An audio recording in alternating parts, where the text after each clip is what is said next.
Hey, it's Ed. I don't know if you could hear. I used music last time. You couldn't hear it. It's like I should probably start these things out with bumper music. That would be kind of fun, depending on the theme of the lessons from my mentor. Anyways, that was if you leave me now from Chicago, because I dropped my last mentor video, and it's already got like 1,100 views, and it was "Should I stay or should I go?" by the Clash. And it's really literally the most common question I get. And in fact, after I dropped that, I got another question from someone. And if you ever need anything, I'm always available to people. So just reach out to me and we'll definitely find a time to connect. Anyways, I'm in Taipei. I think many of you know I'm on this Asia tour of multiple countries, multiple cities, doing some book signings and speaking. Sorry, see my shoes in the background. I just finished my keynote and some book signings. So now I get to tour the city. So that's kind of fun. So that's been my shtick is I do my talk. I stick around for a couple hours actually because the other speakers are really interesting and doing some interesting investigative type of interaction with the audience. And that's how I'm producing. I'm producing at this time a series called Rome. And basically, that's a B-52 song called Rome, like Rome as in moving around, not the city of Rome. And sort of summarizing what I'm learning is very, very interesting. Anyways, yeah, it's happening at the same time.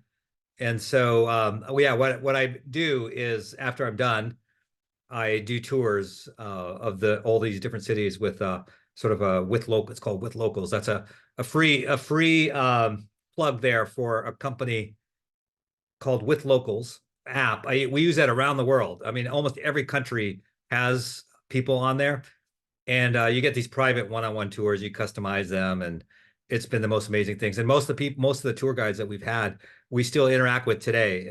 But anyways, that's not the purpose. The purpose is that the one I did on Should I Stay or Should I Go with 1,100 some hits, there was a question asked because I made a statement in that video about don't leave too soon. So I'm encouraging people actually, probably more often than not, if you're thinking about going, you should. But be careful not to go too soon. So they asked a very thoughtful question about, how do you know, or, what's too soon? So I came up with 4 or 5 quick things to really challenge yourself in the situation because it can be highly emotional, right? And you don't want to make an emotionally charged decision in something like so massive as in a job change. So, anyways, here's what to think about. One, the grass is not greener on the other side.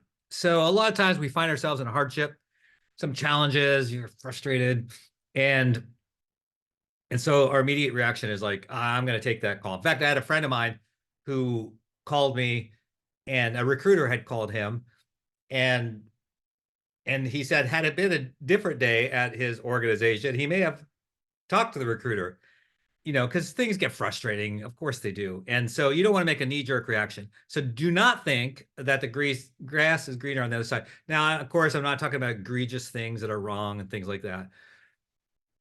But you know what I'm talking about. Like when things are fairly copacetic but you're sort of thinking about it and you're thinking, oh, it's going to be better over there. It's not going to be better. In fact, there's this great Jewish uh, parable about this. I wonder if I should launch into it really quick. I will. So it goes something like this. I'm not doing it justice. So you have to look it up if you like it.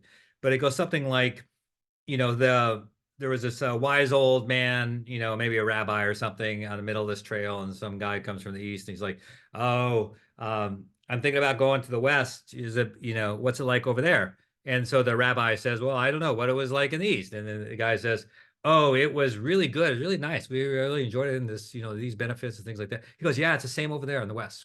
You should go." So he goes. So this happens several times. So someone comes to the north thinking about going to the south. And well, what? So the rabbi asks the person, "Well, what's it like in the north?"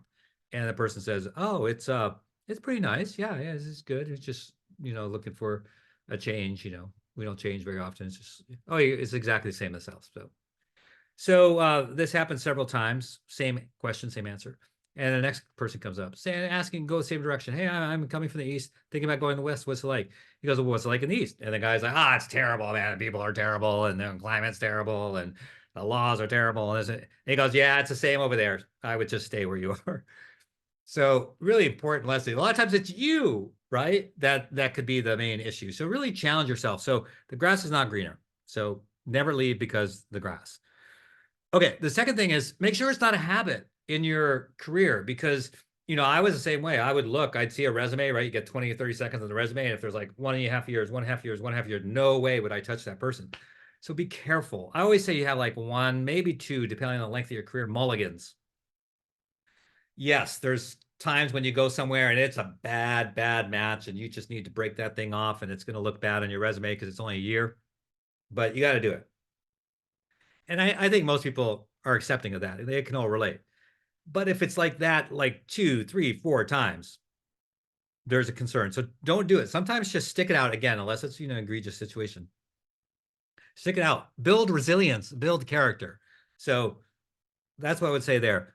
Uh, the third one is it a common issue? So this takes a lot of introspection. That's why you have to have mentors who will speak truth in your life. But is this a recurring issue?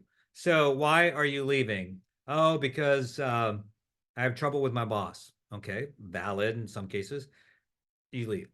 All right. So a couple years later, why are you leaving? Trouble with my boss. Okay. A couple years later, why are you leaving? Trouble with your boss. I would suspect that the trouble may be with you, not your bosses.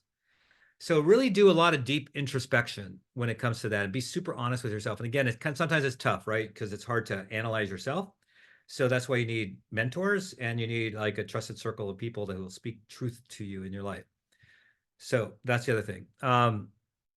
The fourth is if you've made a commitment to someone or an organization, again, aside from something egregious, stay true to your word. It'll hurt you in the long term if you're not. So you made a commitment like Ed or Joe or Sherry, whoever, I'm all in. And like someone like me, I'm usually will ask you like, okay, just give me 3 years. Tell me what your career goals are. I'll help you reach them. Give me 3 years. That's the way I usually have these conversations when I hire people. So if you made it, so whether or not you've had that conversation or not, you've made an implicit conversation, made an implicit commitment to that organization. Because it's a big deal, especially if you're an analyst, it's still a big deal, not as big deal. But as you work your way up, your responsibility increases. And I think the professionalism, you have to step it up. Like this is not like romper room, I don't know, that's not a bad example, but you're making big commitments to organizations. They're trusting you. They've gone through a year-long process to find you, and suddenly you're going to bail. So you made a commitment. So you need to figure it out how to make it work.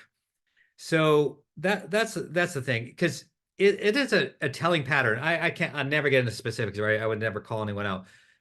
But we probably all know people, make a commitment. Oh, I'm all in. I'm 100% dedicated to you, and then they bail early. It makes you as a leader look terrible because you made a big deal in the search, bringing this person in. They're your candidate. You're convincing people to vote yes to bring them in, and then that person leaves. So it's very hurtful on 2 levels, 3 levels, really. One, the organization. 2, the person that hired them. And 3, it's actually the most damaging to that person. You had to figure out a lot about people because you really understand their motivations. So be really careful about that. Like when you make a commitment, understand going in, you're making a commitment to that person, to that organization, to yourself. So be really wise. Again, have a mentor, have a council of people that love you and tell you the truth. All right. The last thing I would say is there's no such thing as a too good to be true offer. Right. That's the common, I don't know, maybe people say that to make the organization feel better that they're leaving. Like, hey, I would have stayed forever. I was all locked in, but a too good to be true offer. One, there's no such thing as a too good to be true offer. Okay, there isn't. And the second is that, well, what happens if there's another too good to be true offer? It's a bad cycle. So you jump ship, too good to be true. Then you're there for what, 6 months, a year? Too good to be true. Bad cycle.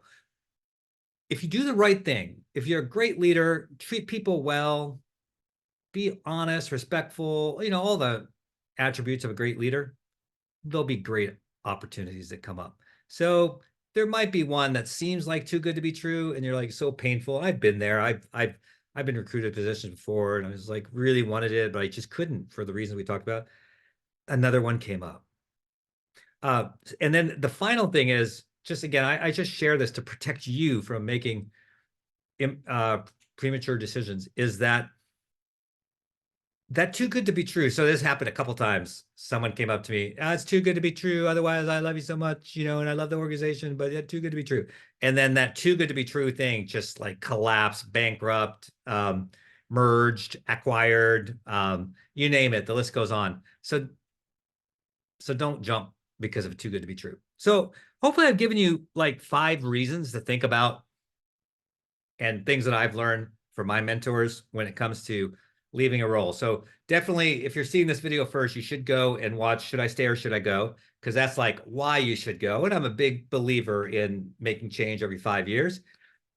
But at the same time, got to balance it, yin yang, and really think about, am I leaving too early? All right. I hope that's helpful.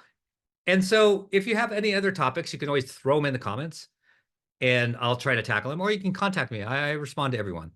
I'm here just to serve others, just as other people serve me. If you heard all of these mentoring programs, early on in my career, someone taught me the more you pour out of yourself, the more that's poured in, and it's just like a free flow.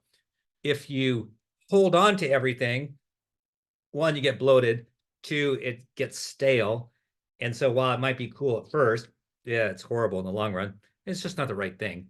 And so if you want to be fresh all the time and be passionate and invigorated, energized, think of that water coming in through you, and you've got to release that water. And the more you can release, the more that'll be poured in. See you.